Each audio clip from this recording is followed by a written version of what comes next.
జాబిలిని అడ్డుపెట్టుకుని మీ ఇష్టం వచ్చినట్లు చేస్తున్నా మాట్లాడుతున్నా కూడా నేను ఏమి చేయట్లేదంటే దాని అర్థం ఏమీ చేయలేక కాదురా, రక్త సంబంధం అడ్డు వచ్చి ఏమి చేయలేకపోతున్నా అని చెప్పి రాజమాత అంటూ ఉంటారు. నాకు దేవుడిచ్చిన మనవరాలు ఒకటి ఉందిరా, అదే పున్నమి. మీరు ఎన్ని దేవుళ్ళకి దండం పెట్టుకున్నా పున్నమి చేతిలో ఓడిపోకూడదని ఓడిపోయి తీరతారు. ఎందుకంటే మంచి ఎన్నటికైనా గెలిచి తీరుతుంది కాబట్టి అని రాజమాత అంటుంది. ఎప్పుడూ నలుగురు గురించి మంచి కోరుకునే మా నానమ్మ మీ ఓటమిని కోరుకుంటున్నారంటే తప్పకుండా మీరు ఓడిపోయి తీరతారు అని పున్నమి అంటుంది.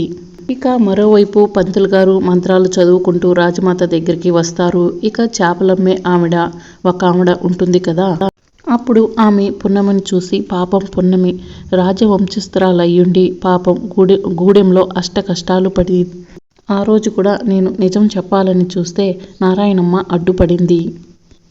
ఎలాగైనా సరే పున్నమి శివదేవ్ బాబు గారి కూతురని చెప్పాలి అని చేపలమ్మే ఆవిడ మనసులో అనుకుంటూ ఉంటుంది. ఇక పంతులు గారు మంత్రాలు చదవడం అయిపోయిన తర్వాత అమ్మ రాజమాత గారు మీ చేతుల మీదుగా అమ్మవారికి పట్టు వస్త్రాలు నగలు సమర్పించండి అని పంతులు గారు అంటూ ఉంటాడు. ఇక అగ్నిదేవ్ ఆగండి పంతులు గారు, ఇప్పుడు ఈ గుడి ధర్మకర్త మా జాబిల్లి. అమ్మ జాబిల్లి పంతులు గారితో వెళ్ళి నాగల్లో పట్టు చీర అమ్మవారికి సమర్పించు అని వైదిక అంటూ ఉంటుంది. పంతులు గారు ఆర్యాంక వంశంలో రాజమాత ఉన్నంత వరకు రాజమాతే గుడి ధర్మకర్త అని, ఆ తర్వాత రాజమాత ఎవరిని ధర్మకర్తగా ప్రకటిస్తే వాళ్ళే ధర్మకర్త అని పున్నమి చెప్తూ ఉంటుంది.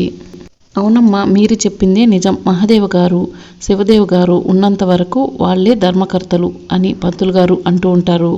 రాజమాత గారు మీరు అమ్మవారికి మొక్కండి అని పంతులు గారు చెప్తూ ఉంటే ఆగండి పంతులు గారు, అమ్మవారి జాతర జరిపించాలంటే ధర్మకర్తలై ఉండాలన్నారు, కానీ అమ్మవారికి సమర్పించాల్సి వచ్చిన పట్టు చీర నగలు తీసుకొచ్చారా అని జాబిల్లి అడుగుతూ ఉంటుంది. ఇక పక్కనే ఉన్న లక్ష్మి అదెక్కడ తీసుకొస్తుంది, మొక్కో గిక్కు అని ఏదో గుట్టు చేయాలనుకుంటుంది అని మనసులో అనుకుంటూ ఉంటుంది. పంతులు గారు అమ్మవారికి సమర్పించాల్సిన అన్నీ కూడా మేము తీసుకొచ్చాం, కానీ అందరి ముందు చూపించడం కుదరదు, అమ్మవారి ముందు పెట్టినప్పుడు మాత్రమే అందరూ చూడాలి అని పున్నమి అంటూ ఉంటుంది. అమ్మ అందరూ కూడా అమ్మవారికి నమస్కారం చేసుకుని లోపలికి రండి అని పంతులు గారు చెప్తూ ఉంటారు. ఇక పంతులు గారు రాజమాతను గుడిలోకి ఆహ్వానిస్తూ ఉంటే చూసావా డాడీ, వాళ్ళని మనం దెబ్బ కొట్టాలని వస్తే వాళ్ళే మనల్ని దెబ్బ కొట్టారు అని జాబిల్లి అంటూ ఉంటుంది. ఇప్పుడు ఏముందులే జాబిల్లి, లోపలికి వెళ్ళిన తర్వాత వాళ్ళ ప్లేట్లో అప్పుడు ఏమీ ఉండవు, అప్పుడు ఊరి జనం ముందు వాళ్ళ పరువు పోతుంది అని అగ్నిదేవ్ అంటూ ఉంటారు. ఇక అప్పుడే కొండమ్మ జాబిల్లి దగ్గరికి వచ్చి ఆ పున్నమికి డబ్బులు నగలు ఎక్కడి నుంచి వచ్చాయా అని ఆలోచిస్తున్నారా ఏంటి అని చెప్పి జాబిల్లిని కొండమ్మ అడుగుతూ ఉంటుంది. తిండికే దికాణం లేని వాళ్ళకి డబ్బులు నగలు పొట్టు చీర ఎక్కడి నుంచి వచ్చాయి ఆయన వైదిక అంటూ ఉంటుంది. వాళ్ళకి పున్నమి ఉంది, పున్నమికి నేనున్నాను, నా పేరు మీద ఉన్న పొలాన్ని అమ్మి డబ్బు తీసుకొచ్చి పున్నమికి ఇచ్చాను, పున్నమి సాదా సీదా చీర తీసుకురాలేదు, పట్టు చీర తీసుకొని వచ్చింది, వజ్రాల హారం తీసుకొచ్చింది, అవి చూస్తే మీరు కుళ్ళుకుంటారు, ఊరు జనం ముందు మీ పరువు పోక తప్పదు అని చెప్పి కొండమ్మ అంటూ ఉంటుంది. ఇక కొండమ్మ మాటలకు వైదిక అగ్నిదేవ్ మయూక ముగ్గురు షాక్ అవుతారు. పున్నమి చెప్పమన్నట్టే చెప్పాను, ఆ తర్వాత వీళ్ళు పున్నమి బుట్టలో పడేటట్టే ఉన్నారే అనుకుని కొండమ్మ అక్కడి నుంచి వెళ్ళిపోతుంది. డాడీ ముందు మీరు మయూక అని పిలవడం మానేయండి, జాబిల్లి అని పిలవండి, మధ్యలో ఎవరు వస్తారో ఏమిటో అర్థం కాలేదు అని జాబిల్లి అంటూ ఉంటుంది. మనం అనవసరంగా ఆ ఇంటికి వెళ్ళి వాళ్ళని రెచ్చగొట్టినట్టు ఉన్నాం డాడీ, వాళ్ళు చూడు వజ్రాల హారం తీసుకొచ్చారంట, ఇక చీర ఇంకా ఖరీదైంది తీసుకొచ్చుంటారు, మనమేమో 10,000 రూపాయల పట్టు చీర ఒక చిన్న నగ తీసుకొచ్చాము, ఇక ఊరి జనం అందరి ముందు మన పరువు పోతుంది డాడీ అని మయూక అంటూ ఉంటుంది. ముందు మనం గుడిలోకి వెళ్దాం పదా జాబిల్లి, ఆ తర్వాత చేయాల్సింది చేద్దాం అని అగ్నిదేవ్ అంటూ ఉంటాడు. ఏం చేస్తావు డాడీ అని జాబిల్లి అడుగుతూ ఉంటుంది. పున్నమి వాళ్ళ ప్లేట్ని మన ప్లేట్ని పున్నమి వాళ్ళు తీసుకునేలాగా మార్చేస్తాను అని చెప్పి అగ్నిదేవ్ అంటూ ఉంటాడు. సరే డాడీ అని చెప్పి జాబిల్లి వైదిక అగ్నిదేవ్ ముగ్గురు కూడా గుడిలోకి వెళ్తారు. ఇంకా చేపలమ్మే ఆవిడ ఇప్పుడే నిజం చెప్పేస్తాను అని గుడి దగ్గరకు వెళ్తూ ఉంటుంది. ఇక మరోవైపు పున్నమి వాళ్ళు జాబిల్లి వాళ్ళు అందరూ కలిసి గుడిలోకి వెళ్ళి అమ్మవారికి నమస్కారం చేసుకుంటూ ఉంటారు. ఇక పంతులు గారు, అమ్మ రాజమాత గారు, మీరు గుడి చుట్టూ ప్రదక్షిణ చేసి నమస్కారం చేసుకుని కొబ్బరికాయ కొట్టండి, ఆ తర్వాత జాతర మొదలు పెడదాం అని. అప్పటి వరకు ఆ ప్లేట్ని అక్కడ పెట్టండి అని పంతులు గారు అంటూ ఉంటారు. సరే నానమ్మ, పదండి వెళ్దాం. ఈ ప్లేట్కి కొండమ్మని కాపలాగా పెడతాం. కొండమ్మ జాగ్రత్త, అసలే ప్లేట్లో వజ్రాల హారం ఉంది అని కొండమ్మకు చెప్పి పున్నమి వాళ్ళు అక్కడి నుంచి వెళ్ళిపోతారు.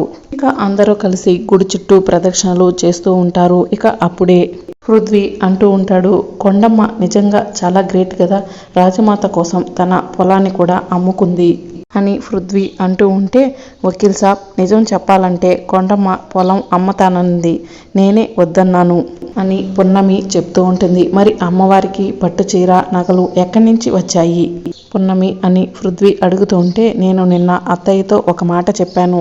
అదేంటంటే నానమ్మ డబ్బులతోనే ఈసారి జాతర జరిపిస్తానని, అమ్మవారికి పట్టు చీర నగలు తీసుకొస్తానని అత్తయ్యతో చెప్పాను.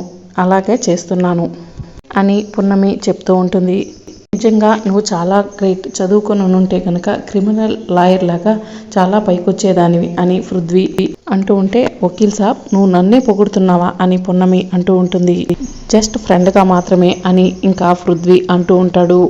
ఇంకా ప్రదర్శనలు పూర్తయినాయి. అందరూ కూడా అమ్మవారికి నమస్కారం చేసుకుందామా అని అంటూ ఉంటే, వకీల్ సాబ్ నువ్వు అమ్మవారికి ఏ నమస్కారం చేసుకున్నావు అని పున్నమి పృథ్వీని అడుగుతుంటే, నా లైఫ్లో ఉన్న డిస్టర్బెన్స్ అన్నీ పోవాలని నమస్కారం చేసుకున్నాను పున్నమి అని పృథ్వీ అంటూ ఉంటాడు. మరి నువ్వే నమస్కారం చేసుకున్నావు అని పృథ్వీ పున్నమిని అడుగుతుంటే, నేను చాలానే దండం పెట్టుకున్నాను వకీల్ సాబ్. మీ భారీగా మనసులో స్థానం సంపాదించుకోవాలని, నానమ్మకు మనవరాలుగా మంచి జరిపించాలని, అత్తయ్య దగ్గర కోడలుగా మంచి పేరు తెచ్చుకోవాలని, అలాగే ఒక కూతురుగా మా అమ్మని జైలు నుంచి బయటకు రప్పించాలని మొక్కుకున్నాను అని చెప్పి పున్నమి పృథ్వీకి చెప్తూ ఉంటే, నువ్వు కోరుకున్నటువన్నీ జరుగుతాయి కానీ నా మనసులో మాత్రం స్థానం సంపాదించలేవు పున్నమి అని పృథ్వీ చెప్తూ ఉంటాడు. చూస్తాను, దేవుడు నా మనసులో ఉన్న ప్రేమని తప్పక నిలబెడతాడని నేను అనుకుంటున్నాను, నాకు నమ్మకం ఉంది వకీల్ సాబ్ అని పున్నమి అంటూ ఉంటుంది. ఇక అగ్నిదేవ్ వైదిక ఇద్దరు కూడా, నువ్వు ఏం చేస్తావో తెలియదు మయూక, ఆ ప్లేట్ని మార్చాలి, మేమిద్దరం కూడా ప్రదర్శనలు చేసి వస్తాం అని పక్కకు వెళ్తారు. ఇక కొండమ్మ ఈ జాబిల్లి ఎలాగైనా ప్లేటు మార్చాలని చూస్తుంది.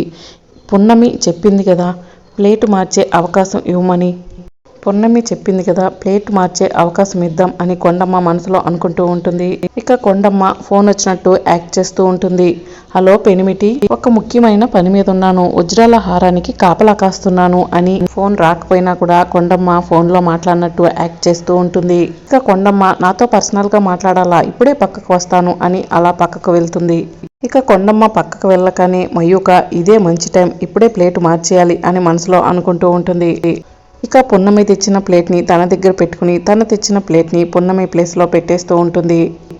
ఇక మయూక అమ్మయ్య నేను అనుకున్న పని అయిపోయింది, ఇక ఆ పున్నమి వాళ్ళు ఊరి జనం ముందు నవ్వులు పాలవుతారు అని మయూక మనసులో అనుకుంటూ ఉంటుంది. ఇక చేపలమ్మే ఆవిడ పున్నమి కోసం అటు ఇటు చూస్తూ ఉంటుంది. ఇక అగ్నిదేవ్ వైదిక ప్రదర్శనలు చేసి అమ్మవారికి నమస్కారం చేసుకుంటూ ఉంటారు. ఇక అప్పుడే లక్ష్మి వెళ్ళి మీరేదో ప్లాన్ చేశా అన్నారు, ఆ ప్లాన్ ఎక్కడి వరకు వచ్చింది అని లక్ష్మి వాళ్ళని అడుగుతూ ఉంటుంది. మేము చేసిన ప్లాన్ సక్సెస్ అయ్యేలాగానే ఉంది, ఈరోజు ఆ పున్నమి వాళ్ళు తలదించుకుని వెళ్తారు అని అగ్నిదేవ్ అంటూ ఉంటాడు. అదే జరగాలి అని లక్ష్మి అక్కడి నుంచి వెళ్ళిపోతూ ఉంటే సడన్ గా చేపలమ్మే ఆవిడ వస్తుంది. ఇక చేపలమ్మే ఆవిడ లక్ష్మిని ఇలా అడుగుతుంది, పున్నమి మీ కోడలే కదా అని అడుగుతుంటే, అవును మా కోడలే, అయితే ఏంటి అని లక్ష్మి అంటూ ఉంటుంది. పున్నమి మీరు అనుకున్నట్టు గూడెంలో పుట్టిన అమ్మాయి కాదు, ఇక ఆ నారాయణమ్మ కూతురు కాదు అని చేపలమ్మే ఆవిడ చెప్తూ ఉంటే, మాకు తెలిసిలేవమ్మా అని, నువ్వు ఆ కాల ఒడ్డున చేపలు పట్టుకుంటూ ఉంటావు కదా, వెళ్ళి ఆ కాల ఒడ్డున చేపలు పట్టుకో, మాకు తెలిసిలేవమ్మా అని లక్ష్మి చేపలు పట్టే ఆమె పైన కోప్పడుతూ ఉంటుంది. లక్ష్మితో చేపలమ్మే ఆవిడ చెప్పాలనుకుంటున్న మాటలను అగ్నిదేవ్ వైదిక ఇద్దరు కూడా చాటుగా నుండి వింటూ ఉంటారు.